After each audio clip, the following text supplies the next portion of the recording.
Assalamualaikum warahmatullahi wabarakatuh. Oke, kali ini saya akan coba sharing tentang perhitungan eh, cost of capital dengan menggunakan Excel dan juga nanti tentunya kita akan mencoba membahas bagaimana menggunakan Goldseek untuk menentukan cost of debt. Oke, baik, kita pertama cost of capital nanti fokus kita adalah kepada uh, weighted average cost of capital, di mana atau dikenal juga dengan WACC.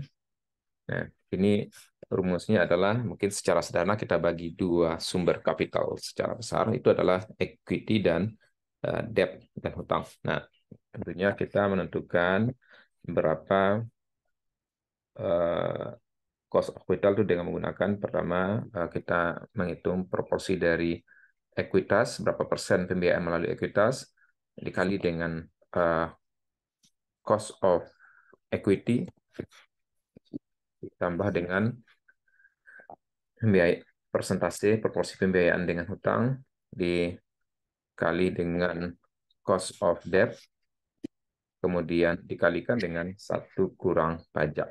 Oke, tax. Oke, tentunya kalau kita menentukan cost of equity, kita ada dua metode. Pertama adalah dividen model. Nah, misalnya kita gunakan di sini adalah dividen growth model. Dividen growth model ini adalah kita mengasumsikan bahwa eh,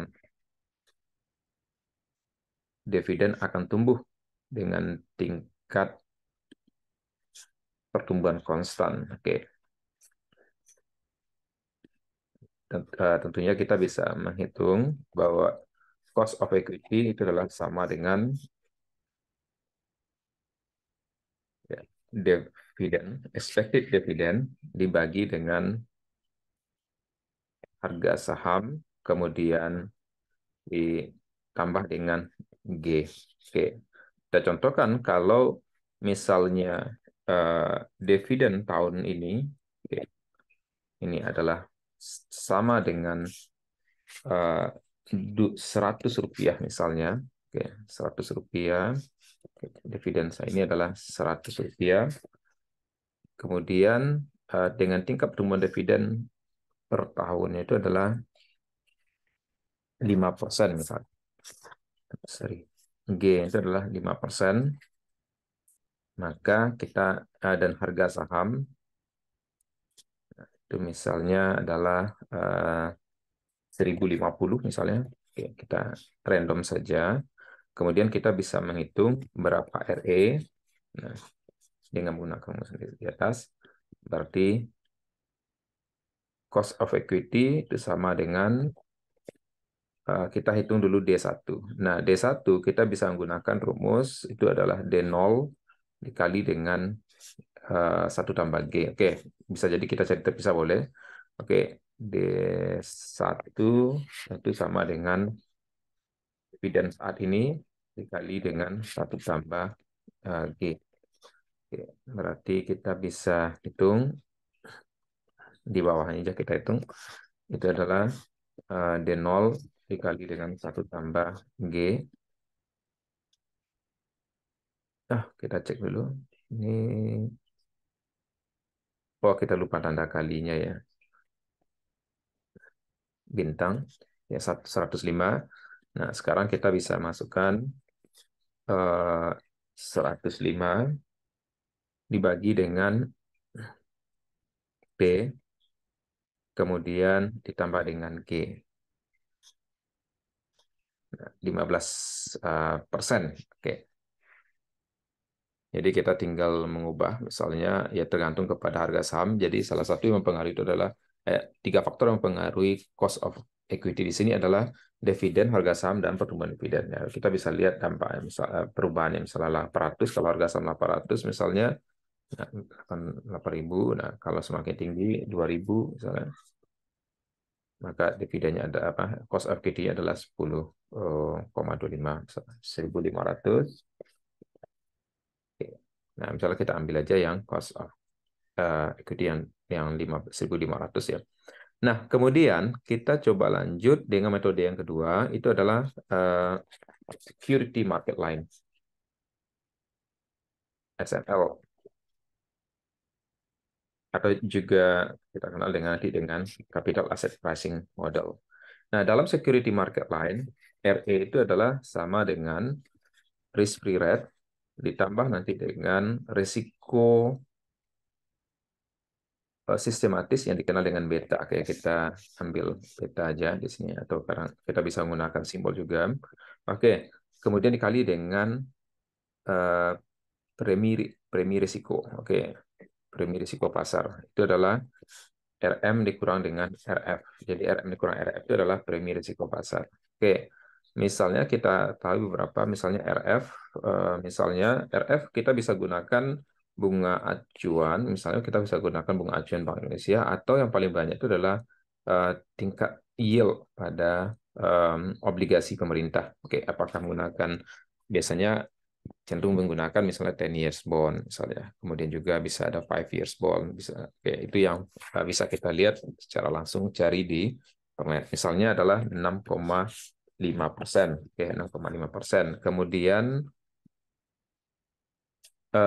kita beta misalnya, kita contohkan beta adalah 0,85. Nah, apa artinya 0,85? 0,85 adalah kalau ini adalah risiko sistematis.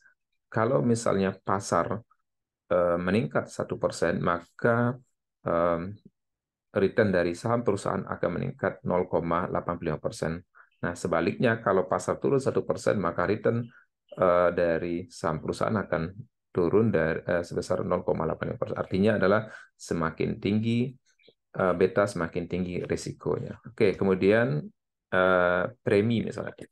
Premi risiko itu adalah misalnya itu 6%. Oke, berarti RM kurang RF itu adalah 6%. Nah, bisa kita juga cari satu persatu. RM itu adalah return pasar. Nah, kita bisa gunakan return index. Misalnya return dari LQ45. Oke. Sehingga kita bisa hitung RE. Nah, RE sama dengan dari sini kita sudah dapatkan itu RF. Oke, ditambah dengan dalam kurung beta dikali dengan premi risiko. Oke, kita dapatkan 11,6%. Oke, mana yang akan kita gunakan? Tentunya ya beberapa kedua metode ini memiliki beberapa kelebihan dan kelemahan ya. Yang pertama tentunya kalau dividen growth model ini tidak cocok untuk perusahaan yang tidak membagikan dividen, atau yang pertumbuhan dividennya itu sangat fluktuatif gitu. Jadi sangat sulit kita menentukan adanya pertumbuhan secara konstan. Kemudian juga kalau ya tentunya ini mudah dalam perhitungan. Yang kedua, kalau yang security market lain ini lebih menggambarkan risiko. Nah, yang pertama kalau dividen growth model itu kita mengignore risiko. Jadi kita tidak masukkan unsur risiko dalam perhitungan cost of equity-nya. Sedangkan yang kedua kita sudah memperhitungkan risiko, khususnya adalah risiko sistematis. Kenapa kita fokus ke risiko sistematis? Karena dengan asumsi bahwa eh, apa ya kalau di dalam portofolio yang sudah terverifikasi dengan baik, maka yang tersisa itu adalah risiko sistematis. Jadi kita melihat di sini adalah fokus kepada risiko pasarnya. Namun kelemahannya adalah tentunya beta bisa berubah setiap waktu dan juga tergantung kepada time horizon atau periode yang kita gunakan dalam perhitung beta. Karena perhitung beta yang paling mudah tentunya adalah market uh, apa ya dengan meregresikan antara return dari suatu saham dengan return dari indeks, misalnya adalah indeks harga saham gabungan, atau kadang-kadang juga ada yang menggunakan indeks Kompas 100. Nah, kemudian LQ45 sebagai proxy dari uh, pasar. Oke.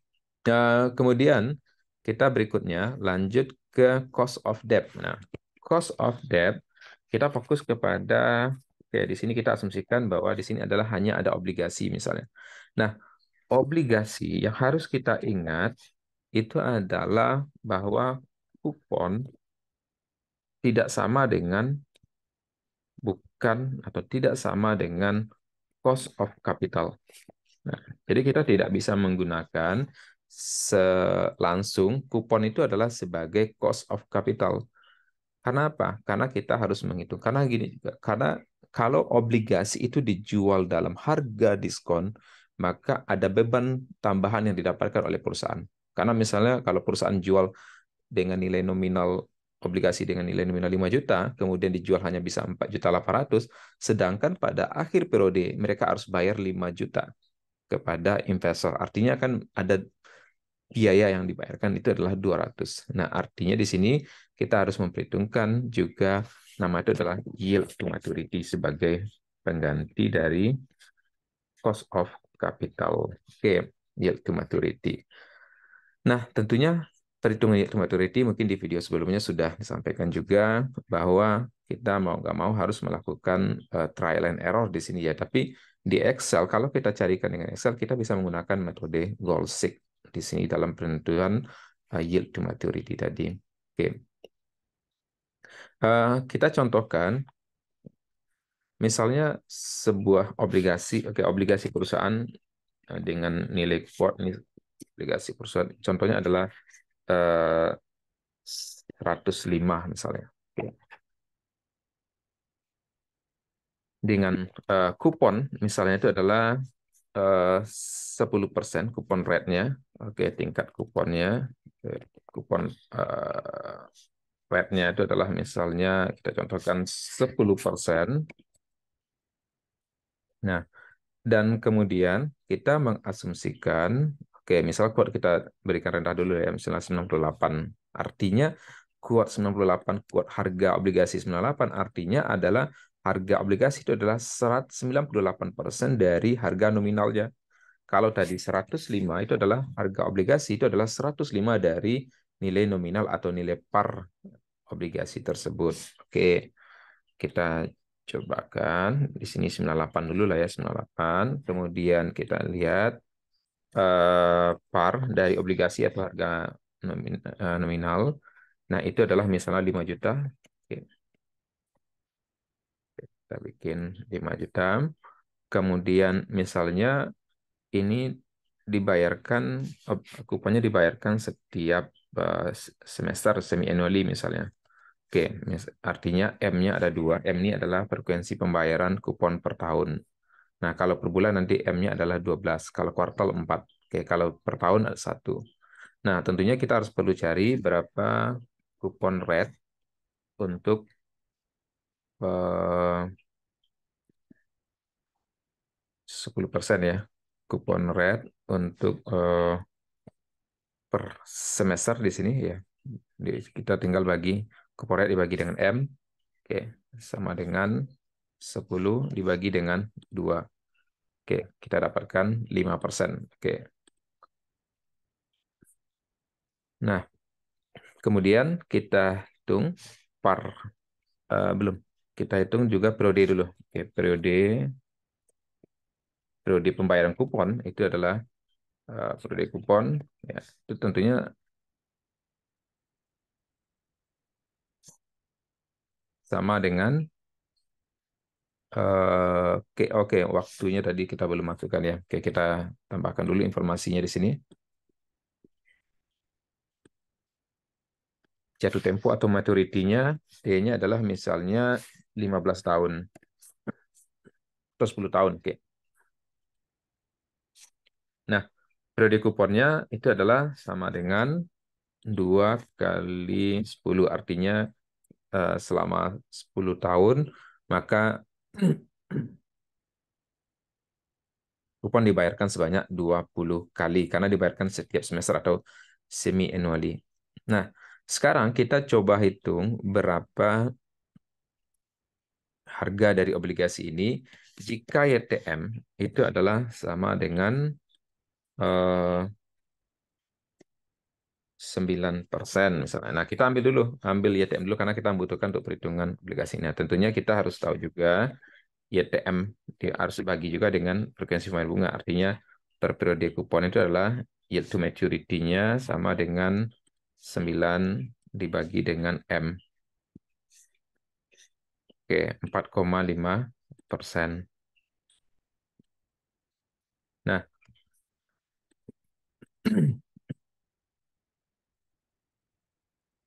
nah, sekarang kalau kita mau hitung harga obligasi, nah tentunya sama dengan nilai sekarang dari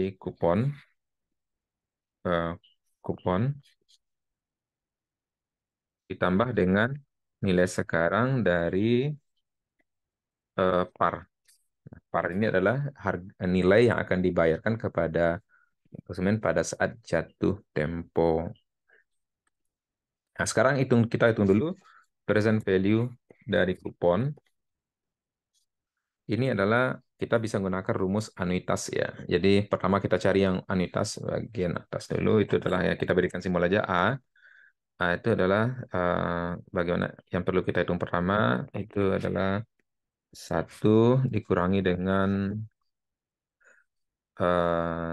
1 tambah YTM pangkat negatif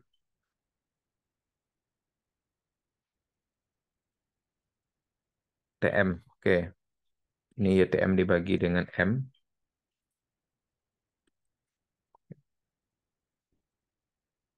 Nah, kita bisa hitung. Oke, 1 dikurang oke, dalam kurung. Oke, kita kurung lagi misalnya karena eh, supaya nanti hasilnya tidak berbeda ya. Oke, 1 ditambah YTM ini kita udah dapatkan YTM bagi M-nya.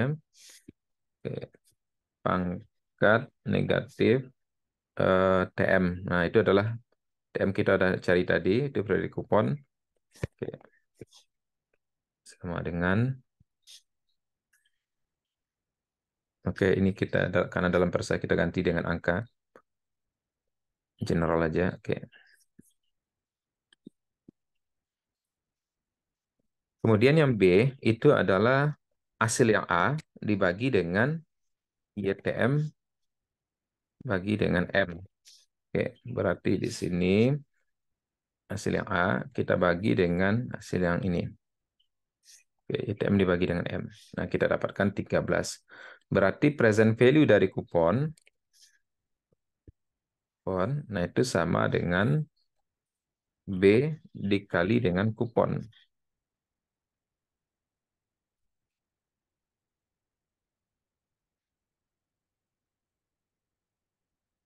Oke, kupon belum kita cari ya. Kita cari dulu kupon. Nah, kupon itu adalah tingkat kupon. Nah, sekarang kita langsung aja kupon per semesternya. Tingkat kupon itu adalah dikali dengan par. Oke, kupon rate-nya itu adalah 5% karena sudah per semester kita hitung. Jadi kita tidak gunakan 10%, tapi kita gunakan langsung 5%-nya dikali dengan parnya. Oke, berarti 250.000 per semester yang harus dibayarkan oleh perusahaan kepada pemegang obligasi, investor obligasi.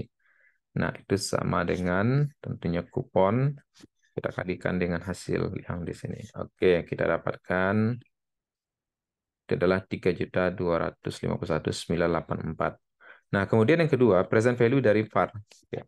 Present value dari par, nah itu kan sama dengan sebenarnya adalah par. Nah, dikali dengan atau dibagi dengan 1 tambah YTM bagi M pangkat TM. Nah, ini kita bisa juga, atau kalau kita bawakan pangkatnya ke atas, itu akan menjadi eh, 1 tambah YTM pangkat negatif TM. Nah, itu adalah ini. Eh, maksudnya, oke, kita buat pangkat negatif TM. Nah, jika kita bisa langsung aja karena di sini kita sudah belum ya kita tadi udah langsung rumusnya. Oke kita cari aja dulu. Oke pertama tentunya adalah 1 tambah YTM per M pangkat ini per M tadi lupa kita tambahkan karena kita harus menggunakan YTM per periode pembayaran kupon. Oke pangkat M pangkat negatif TM. Nah, kita langsung aja. Itu adalah sama dengan, kalau kita pangkat positifkan itu boleh aja ya. Kalau kita pangkat positifkan, artinya nanti hasil par harus dibagi nanti dengan hasil kalau yang pangkat positif. Nah, kalau kita pangkat negatif, kita tinggal kalikan. Oke, sama dengan 1 tambah 4,5%. Oke, kemudian pangkat negatif 20. Oke, kita dapatkan hasilnya 0,414 dan 415. Oke. Kemudian present value dari par atau nominal itu adalah sama dengan par kita kalikan dengan hasil yang ini. Oke, kita dapatkan 2073. Berarti harga obligasi, nah, di sini adalah sama dengan kupon ditambah dengan, nah, 5.000, 5.325.198. Itu adalah harga obligasi yang kita kenal dengan istilah, inilah dikarenakan dengan istilah obligasi premium ya. Nah, ini kalau kita lihat, kalau misalnya harga obligasi if di atas harga nominal, nah, kita katakan sebagai premium bond. Ya. Kalau lebih rendah, kita katakan diskon bond. Oke, sekarang adalah premium karena harganya di atas harga nilai parnya. Oke, nah nanti kalau kita bisa lihat ya, kalau YTM di atas 9%, 12 misalnya, nah maka nanti adalah harga diskon. Nah, sekarang tujuan kita adalah menentukan cost of debt. Nah, ini adalah ya setelah kita sudah buat bagaimana cara kita menghitung eh, harga obligasi. Oke, nah dari sini kita bisa bikin simulasi. Sebenarnya kalau kita mau hitung secara manual kita harus melakukan trial and error. Tapi di sini ada fasilitas Goalseek yang kita bisa gunakan untuk menghitung berapa YTM yang akan menjadi cost of debt dari eh, cost of debt dari biaya modal yang akan kita gunakan dalam perhitungan WACC. Oke, kita coba hitung dulu. Nah, di sini quote-nya kita udah jelas 98. Oke, 98 berarti kita lihat harga pasarnya, ya harga obligasi. Oke, oke. Sorry. Harga obligasi itu adalah sama dengan 98 dibagi dengan 100. 100 adalah indeksnya. Oke. Harga-harga harga pada nominal harga nominal atau par. Nah, dikali dengan par. Oke, itu adalah 4.900.000. Nah, sekarang kita tentunya akan mau mencari ini yang akan memberikan harga 4.900.000. Oke, apa yang kita lakukan? Kita ambil goal seek. Itu adalah kita gunakan di what if goal seek. Kemudian kita lihat gunakan pada harga, nih mana yang akan kita rubah? Yang akan kita rubah adalah nilai yang akan kita cari itu adalah nilai harga obligasi yang memberikan nilai nanti adalah 4.900.000. Oke, yang akan kita rubah itu adalah yang YTM. Oke, itu yang kita cari. Kemudian kita dapatkan. Nah, nah inilah YTM. Nah, yang akan kita gunakan sebagai cost of debt. Nah, itu adalah fungsi dari Goalseek. Ya, kalau misalnya harganya di atas quote-nya adalah 103 misalnya, artinya adalah ini harga premium, maka kita bisa lihat harganya adalah 5.150. Nah, kita ke Gold 6 lagi. Gold 6 itu di ya, oke, kita akan cari harga obligasi yang nilainya adalah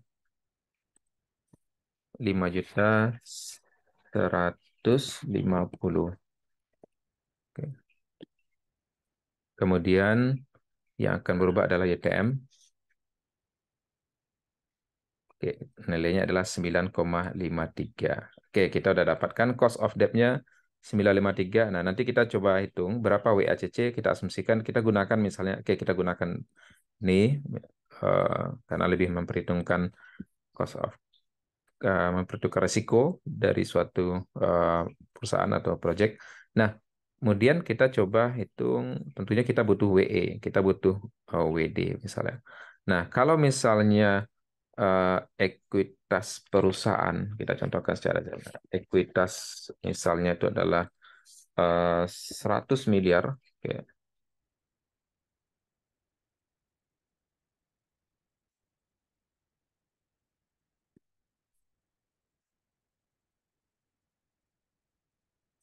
Empat miliar dulu, 4 miliar. Kemudian eh, total hutang, oke, baik, obligasi misalnya adalah, atau kita gunakan hutang di sini adalah obligasi ya. Misalnya adalah 200 miliar.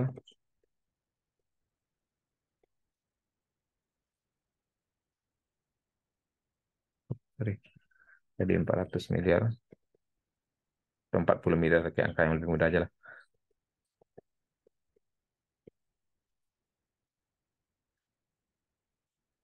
Oke, kita perbaiki di bawah 20.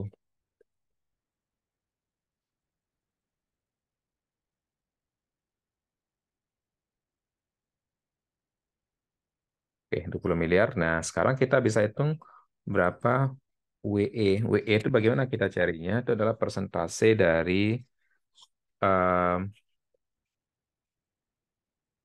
ekuitas terhadap total nilai atau aset perusahaan. Nah, kita bisa hitung value perusahaan berapa di sini. Value perusahaan V sama dengan tentunya adalah E ditambah dengan D. Nah, D di sini adalah obligasi. Nah, tentunya kita bisa tambahkan sama dengan ini ditambah dengan sini. Oke, kita dapatkanlah nanti eh, WE itu adalah eh, sama dengan ekuitas kita bagi dengan V. Oke. Kemudian WD itu adalah sama dengan obligasi kita bagi dengan V. Nah, 0,33. Nah, sekarang kita bisa menghitung WA, oke, W kali dengan cost of equity. Nah, kita kalikan 0,67, kita kalikan dengan cost of equity ini. Oke. Nah, kita tambahkan dulu informasi lain itu adalah ada pajak misalnya. Oke. Ada pajak misalnya adalah 35%. Oke. Kemudian kita WD WD kali RD kali dengan 1 kurang pajak sama dengan WD 0,3 dikali dengan RD. RD kita dapat tadi 9,53, kemudian dikali dengan 1 kurang pajak 35. Nah, kita dapatkan 0,02 sekian. Nah, berapa WACC? Nah, kita tinggal tambahkan hasil yang ini ditambahkan dengan hasil yang di sini yang tertimbang apa eh, cost equity yang sudah tertimbang berdasarkan proporsi eh, ekuitas terhadap nilai perusahaan dan juga cost of debt terhadap proporsi tertimbang terhadap persentase hutang. Nah, kenapa pajak itu hanya kepada RD saja? Karena itulah yang dikatakan adanya tax shield atau tax benefit dari pembayaran bunga yang dilakukan oleh perusahaan. Karena pembayaran bunga akan mengurangi pembayaran pajak. Oke, tidak untuk dividen yang ada di cost of equity. Nah, kita dapatkan hasilnya adalah 9,80. Oke, inilah uh, hasil perhitungan WACC perusahaan. Nah, terakhir itu adalah bagaimana kalau yang diketahui di soal itu adalah DER misalnya. Oke, misalnya kita contohkan DER-nya adalah 1,5. Nah, kalau DER 1,5 itu lebih mudah lagi sebenarnya. Kita tentunya akan berubah nanti adalah WE dan WD. Oke, misalnya DER 1,5 kita harus menentukan dulu berapa D, berapa dengan E-nya. Nah, kita bisa gunakan DER ini rumusnya adalah D dibagi dengan E. Nilainya asal 1,5. Sehingga kita bisa menghitung berapa D. Nah, kita bisa apa, buat dari sini itu adalah kita gunakan yang sederhana aja. Bisa 15 bagi 10, bisa juga 1,5 dibagi dengan 1. Oke, 1,5 dibagi dengan 1. Oke. Kemudian, nah berarti D-nya adalah 1,5, E-nya adalah 1. Oke, nah V-nya berapa? Tentunya 1 tambah D. V-nya adalah, nah kita gunakan 1,5. Ini ditambah dengan 2,5. Oke, sekarang kita ganti WE-nya. WE-nya tentunya adalah 1 dibagi dengan V, kemudian WD 1,5 dibagi dengan V. Nah, ini perubahan hasilnya kita bisa lihat. Kalau yang diketahui, misalnya itu adalah debt to equity ratio. Kalau informasi ini kita tahu jauh lebih mudah tentunya, tapi kalau debt to equity ratio, kita bisa menggunakan nilainya ini secara seperti ini. Kita harus bikin dulu simulasi seperti ini. Nah, kalau debt ratio, nah debt ratio jauh lebih mudah lagi sebenarnya. Kalau debt rasionya misalnya adalah 0,35, nah rumus debt ratio itu kan adalah debt dibagi dengan aset. Nah, di sini adalah tentunya D dibagi dengan V itu adalah 0,35. Oke. Tentunya eh, kita bisa langsung dapatkan WD-nya adalah sama dengan debt ratio tadi. WD-nya adalah debt ratio, kemudian WE-nya itu adalah 1 dikurangi dengan, karena WD tambah WE adalah sama dengan 1. Oke, nah, kita dapatkanlah perubahan hasilnya. Oke, baik. Itu saja. Jadi kalau ada pertanyaan mengenai perhitungan ini, silakan eh, mengontak saya melalui email fajri@eb.unan.ac.id. Oke, silakan eh, mengontak melalui email. Terima kasih. Assalamualaikum warahmatullahi wabarakatuh.